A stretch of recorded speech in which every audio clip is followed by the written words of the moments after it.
नमस्कार, स्वागत है आपका हमारे यूट्यूब चैनल DCI 9920 पर।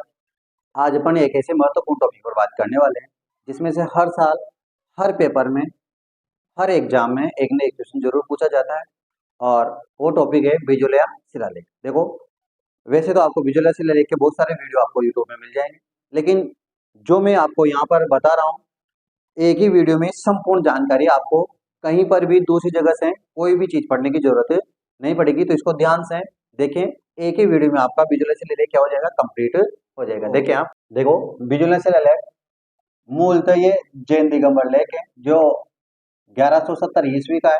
इसकी अगर फिक्स डेट याद रखनी हो तो 5 फरवरी 1170 ईस्वी है। 5 फरवरी 1170 ईस्वी, और ये मूलतः क्या है, जैन दिगंबर लेख है। मूलतः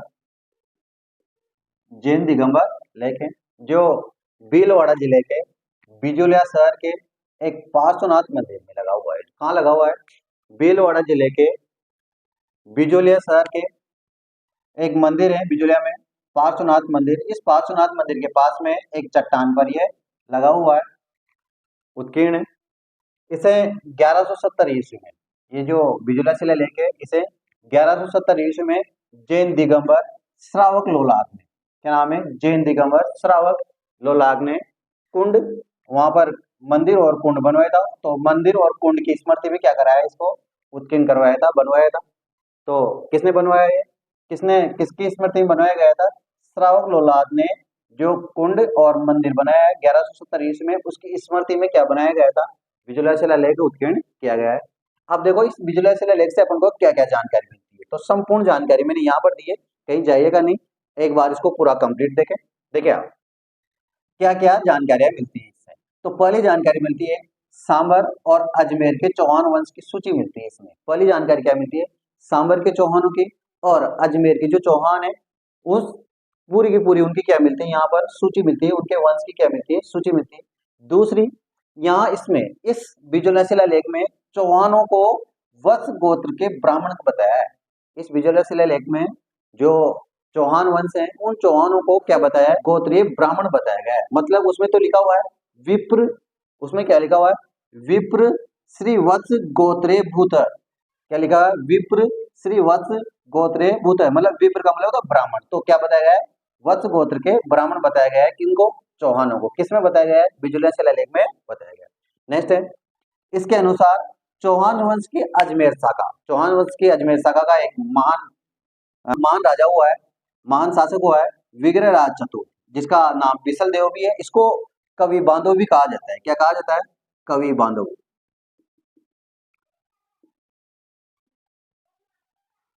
कवियों का आश्रयदाता होने के कारण, महान व्यक्तियों का आश्रयदाता होने के कारण इसको कवि बांधव भी कहा जाता है। तो महान शासक हुआ है विग्रहराज चतुर बिसल देव, जिसने दिल्ली को जीत लिया था, जिसने दिल्ली को क्या कर लेता है, अपने अधीन कर लेता है। इस बात की सूचना भी अपन को कहाँ से मिलती है, इस बात की जानकारी भी कहाँ से मिलती है, बिजोलिया शिलालेख से मिलती है। तो देखिए, इसके अनुसार चौहान वंश की अजमेर शाखा का है महान शासक विग्रहराज चतुर, जो जिसे बिसल देव भी कहते हैं और इसको कवि बांधव भी कहते हैं, ने दिल्ली को अपने अधीन कर लिया था। और इस बात की जानकारी भी कहाँ से मिलती है, बिजोलिया शिलालेख से मिलती है। नेक्स्ट है, इसके अनुसार वासुदेव चौहान, इसके अनुसार वासुदेव चौहान ने 551 ईस्वी के लगभग शाकंभरी, जिसको वर्तमान में सांबर कहा जाता है, उसका जो प्राचीन नाम है वो क्या था, शाकंभरी था। शाकंभरी की स्थापना की और सांबर झील का क्या करवाया था, निर्माण करवाया था। किसने? वासुदेव चौहान ने 551 ईस्वी में। और वासुदेव चौहान ने उस समय जो अपनी राजधानी बनाई थी, वो बनाई थी अहिछत्रपुर को राजधानी बनाई थी। इस बात की जानकारी भी आपको बिजोलिया शिलालेख से मिलती है। फिर बिजोलिया शिलालेख से आपको कुछ नगरों के प्राचीन नाम मिलते हैं। बिजोलिया शिलालेख से कुछ नगरों के क्या मिलते हैं, प्राचीन नाम भी मिलते हैं। तो देखो प्राचीन नाम कौन कौन से मिलते हैं और क्या क्या प्राचीन नाम है। देखो प्राचीन नाम, मैंने यहाँ प्राचीन नाम लिख रखे हैं। देखो, जालोर का प्राचीन नाम है जाबालीपुर। नाडोल का जो प्राचीन नाम है वो था नड्डूल। क्या नाम था? नड्डूल। सांबर का प्राचीन नाम मिलता है शाकंभरी। दिल्ली का प्राचीन नाम मिलता है दिल्ली का बीनमाल, इंपोर्टेंट है बीनमाल। बीनमाल का प्राचीन नाम मिलता है श्रीमाल। और मांडलगढ़ को, जो मांडलगढ़ है, मांडलगढ़ का प्राचीन नाम मिलता है मंडलकर। क्या मिलता है? मंडलकर। और ये भी इंपोर्टेंट है बिजोलिया, इसको बार बार पूछा जाता है। बिजोलिया का प्राचीन नाम मिलता है विजयावली। क्या नाम मिलता है? विजयावली। विजयावली, यहाँ विजया है, विजयावली, या फिर इसको विंध्यावली भी आप कह सकते हो। फिर नागदा, नागदा का प्राचीन नाम मिलता है नागरिक, यहाँ री की मात्रा लगी हुई है, नागरिक। और उपरमाल, ये भी इंपॉर्टेंट है, ये भी पूछा जाता है। उपरमाल, उत्तरमाद्री, उपरमाल का जो प्राचीन नाम मिलता है वो क्या मिलता है? उत्तमाद्री मिलता है। तो ये तो प्राचीन शहरों के, प्राचीन नगरों के नाम है जो मैंने आपको बताया। उपरमाल का उत्तमाद्री मिलता है। अब इसके बाद में कुछ कीवर्ड्स हैं जिनके भी उपनाम दे रखे हैं, जैसे भूमि अनुदान। अपन, आपने देखा होगा गांव वगैरह में हर मंदिर के लिए अलग से भूमि छोड़ी जाती है, गांव के द्वारा भूमि छोड़ी जाती है। तो भूमि जो मंदिर के लिए होती है उसको भूमि दान कहते हैं, भूमि अनुदान कहते हैं। और उसको, भूमि अनुदान को इस विजुअल शिलालेख में डोहली कहा गया है। क्या कहा गया है? डोहली। अब देखो नेक्स्ट, ग्राम, ग्राम मतलब गांव, गांव के समूह की बड़ी इकाई, जो गांव के, गांव समूह है, गांव के समूह है, उसकी जो बड़ी इकाई है, उस बड़ी इकाई को इस विजुअल शिलालेख में प्रतिगण कहा गया है। गांव के समूह क्या है? गांव के समूह की बड़ी इकाई को क्या कहा गया है? प्रतिगण कहा गया है।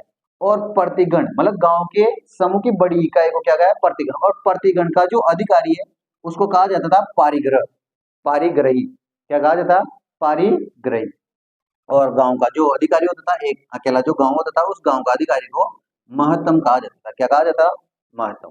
फिर नेक्स्ट देखिए आप, यह शिलालेख चौहान वंश, यह शिलालेख चौहान वंश के शासक सोमेश्वर के समय का है। यह किस समय का है?